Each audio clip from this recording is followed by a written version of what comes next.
Hello നമസ്കാരം. കുട്ടികളൊക്കെ അവധിയായിട്ട് വീട്ടിലിരിക്കുകയല്ലേ, അപ്പോൾ അവർക്കൊരു സർപ്രൈസായിട്ട് എളുപ്പത്തിലൊരു കേക്ക് ഉണ്ടാക്കി കൊടുക്കാമെന്ന് വിചാരിച്ചു കേട്ടോ. അതിനുവേണ്ടി ഞാൻ ഷുഗർ എടുത്തിട്ടുണ്ട്, 1/2 കപ്പ് ഷുഗർ എടുത്തിട്ടുണ്ട്. അതിലേക്ക് നല്ല ഹോട്ട് വാട്ടറാണ് ഒഴിക്കുന്നത്, 1 കപ്പ്. പിന്നെ വേണ്ടത് വാനില എസൻസ് ഒരു 1/2 ടീസ്പൂൺ. പിന്നെ നമുക്കിതിലേക്ക് കുക്കിംഗ് ഓയിൽ കുറച്ച് ഒഴിച്ചു കൊടുക്കണം, അതൊരു 1/4 കപ്പ് മതി കേട്ടോ. പിന്നെ ഇതെല്ലാം കൂടെ നന്നായിട്ടൊന്ന് മിക്സ് ചെയ്യണം. ഷുഗർ ഒന്ന് നന്നായിട്ട് അലിന്ന് വരുന്നവരെ മിക്സ് ചെയ്യണം. അപ്പോൾ നമ്മൾ മുട്ടയോ മിൽക്കോ ഒന്നും ചേർക്കാണ്ട്, ബട്ടറൊന്നും ചേർക്കാതെ എളുപ്പത്തിനാണ് ഈ കേക്ക് തയ്യാറാക്കുന്നത്. ഇനി ഇതിലേക്ക് ചേർക്കേണ്ടതുണ്ടല്ലോ, കൊക്കോ പൗഡർ ഉണ്ടെങ്കിൽ അത് ചേർക്കാം, ഇല്ലെങ്കിൽ നോർമൽ കേക്കായിട്ട് ഉണ്ടാക്കിയാലും മതി, വാനില കേക്കായിട്ട്. അപ്പം ഞാൻ കുറച്ച് പിള്ളേർക്ക് ചോക്ലേറ്റ് ഫ്ലേവർ ഇഷ്ടമായതുകൊണ്ട് തന്നെ കൊക്കോ പൗഡർ ഒരു 2 ടേബിൾ സ്പൂൺ ചേർത്ത് കൊടുത്ത് രണ്ടും കൂടെ മിക്സ് ചെയ്ത് നന്നായിട്ട് ആക്കുന്നുണ്ട് കേട്ടോ. പിന്നെ ഇതിലേക്ക് വേണ്ടത്, ഞാൻ ഗോതമ്പ് പൊടിയാണ് എടുത്തിരിക്കുന്നത്, ആട്ട അല്ലെങ്കിൽ ഗോതമ്പ് പൊടി ഒരു 3/4 കപ്പ്. അപ്പോൾ കൊക്കോ പൗഡർ ചേർക്കുന്നില്ല, ഒരു 3/4 കപ്പിൻ്റെ കൂടെ 2 ടേബിൾ സ്പൂൺ കൂടെ ആട്ടപ്പൊടി ചേർത്തിട്ട് മിക്സ് ചെയ്യണം കേട്ടോ. പിന്നെ ഈ ആട്ടപ്പൊടിയുടെ കൂടെ ഞാൻ ഇതൊന്ന് അരിച്ചാണ് ഇട്ടത്. അതിലേക്ക് ബേക്കിംഗ് സോഡ ഒരു 1/4 ടീസ്പൂണ്, ബേക്കിംഗ് പൗഡർ 1/2 ടീസ്പൂൺ, ഒരു പിഞ്ച് ഉപ്പും കൂടെ ചേർത്ത് അരിച്ചാണ് ഇട്ടത്. എന്നിട്ടാണ് മിക്സ് ചെയ്തെടുത്തത്. ഇതൊരു നല്ല ക്രീമി കൺസിസ്റ്റൻസി, ഒരു ടെക്സ്ചർ വരുന്ന ആ രീതിക്ക് നമ്മൾ മിക്സ് ചെയ്തെടുക്കണം. ഓവറായിട്ട് മിക്സ് ചെയ്യേണ്ട ആവശ്യമില്ല, നല്ല സോഫ്റ്റായിട്ട് മിക്സ് ചെയ്തെടുത്താൽ മതി.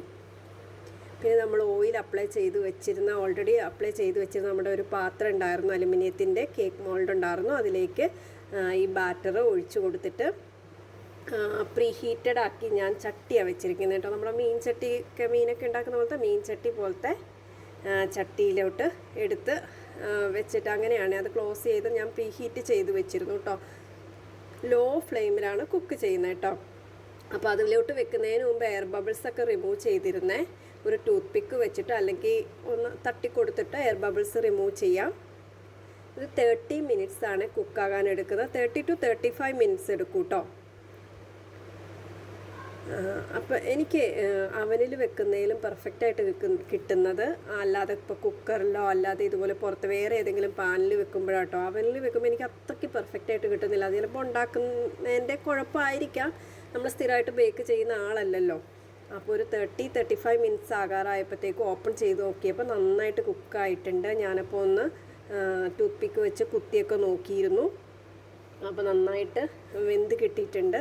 അപ്പോൾ ഇതിന് തണുത്തതിന് ശേഷം നമുക്ക് ബട്ടർ പേപ്പറൊക്കെ റിമൂവ് ചെയ്ത് കട്ട് ചെയ്തൊക്കെ നോക്കാം. എളുപ്പത്തിൽ തയ്യാറാക്കാവുന്ന ഒരു കേക്കാട്ടോ. നമ്മൾ പെട്ടെന്നൊക്കെ ഒരു തോന്നലുണ്ടാവില്ല കേക്ക് കഴിക്കണമെന്ന്, അപ്പോൾ പെട്ടെന്ന് ഉണ്ടാക്കിയെടുക്കാൻ പറ്റുന്ന ഒരു അടിപൊളി കേക്കാണ്. കുട്ടികൾക്കൊക്കെ ഇഷ്ടമാകും. കൊക്കോ പൗഡർ ഇട്ടില്ലേലും നമുക്ക് അതനുസരിച്ച് ആ 2 ടേബിൾ സ്പൂൺ ആട്ടപ്പൊടി കൂടുതലിട്ട് ഉണ്ടാക്കിയാൽ മതി കേട്ടോ, കൊക്കോ പൗഡറിന് പകരം. അപ്പോൾ നോർമൽ വാനില കേക്ക് പോലെ കിട്ടും. പിന്നെ നമ്മുടെ ഒരു കൈയളവ് പോലെ വേണമെങ്കിലും എല്ലാം എടുക്കാം. ഈ ഒരു കൺസിസ്റ്റൻസിയിൽ എല്ലാം ആക്കണമെന്നേ ഉള്ളൂ. പാല് വേണ്ട, എഗ്ഗ് വേണ്ട. അപ്പോൾ എല്ലാവരും ഒന്ന് ട്രൈ ചെയ്ത് നോക്കൂ കേട്ടോ. നല്ല സോഫ്റ്റായിട്ടുള്ള, നല്ല നൈസായിട്ട് കിട്ടിയിട്ടുള്ള അടിപൊളി കേക്കാണ്. പിന്നെ മധുരം ഇഷ്ടത്തിനനുസരിച്ച് ചേർക്കണം. ഞങ്ങൾക്ക് ഇത്തിരി മധുരം കുറവ് മതി, അതനുസരിച്ച്